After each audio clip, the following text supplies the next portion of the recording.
Hello all, నమస్తే. నా పేరు మంజు భార్గవి. నేను 153 ప్రేరణ టీంలో ట్రైన్ ది ట్రైనర్ వర్క్షాప్ చేస్తున్నాను. ఇవాళ అన్వేష్ గారు చేపించిన session art of saying no గురించి ఫీడ్బ్యాక్ షేర్ చేయాలనుకుంటున్నాను. ఈ లోకంలోనే చాలా చాలా కష్టమైన విషయం ఏంటి తెలుసా? నో చెప్పడం. అలాంటి నో చెప్పాలంటే మన మైండ్, మన బాడీ, మన హార్ట్ ఇవన్నీ ఎంత రెసిస్ట్ చేస్తాయి అనేది నేను నా కెరియర్, పర్సనల్ లైఫ్ ఇలాంటి దాంట్లో ఎన్నో దగ్గర నేను ఫేస్ చేశాను. ఇవాళ ఈ art of saying no session వచ్చి ఒక నోని ఇంత సులువుగా చెప్పచ్చు అనేది ఫీల్ అయ్యేట్టుగా ఉన్నింది.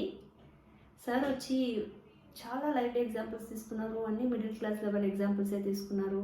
అదే ఒక్క సమయంలో మనందరి జీవితాల్లో జరిగిందేదే. ఒక విషయానికి నో అనేది ఎలా చెప్పాలి, ఎంత సింపుల్గా చెప్పాలి, ఎలా కన్విన్సింగ్గా చెప్పాలి అనేది సార్ చెప్పారు. Always fast no, slow yes ఉండాలన్నారు. ప్రియారిటైజ్ చేసుకోమన్నారు. సారీ చెప్పొద్దన్నారు. Be clear with what you want to say అన్నారు.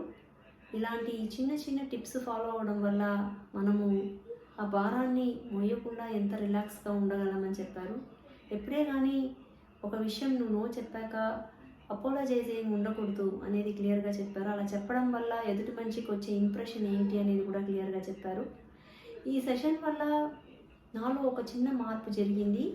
సార్ ఈ సెషన్ నడుపుతున్నట్టే నేను మా ఆఫీస్లో మాట్లాడాల్సి వచ్చింది. సో మేబీ అనే వర్డ్ ఎప్పుడు యూజ్ చేయకండి అన్నారు. నేను రాసిన లైన్ని ఎడిట్ చేయించారంటే ఈ సెషన్ ఎంత ఇంపాక్ట్ఫుల్గా ఉండింది అనేది అందరికీ అర్థమవుతుంది అనుకుంటాను. Thank you so much for this wonderful session sir. Takeaways చాలా ఎక్కువ ఉన్నాయి. ఇంప్లిమెంటేషన్ చేయాలి, మారాలి. Long way through sir. జై హింద్, జై భారత్, వందే మాతరం.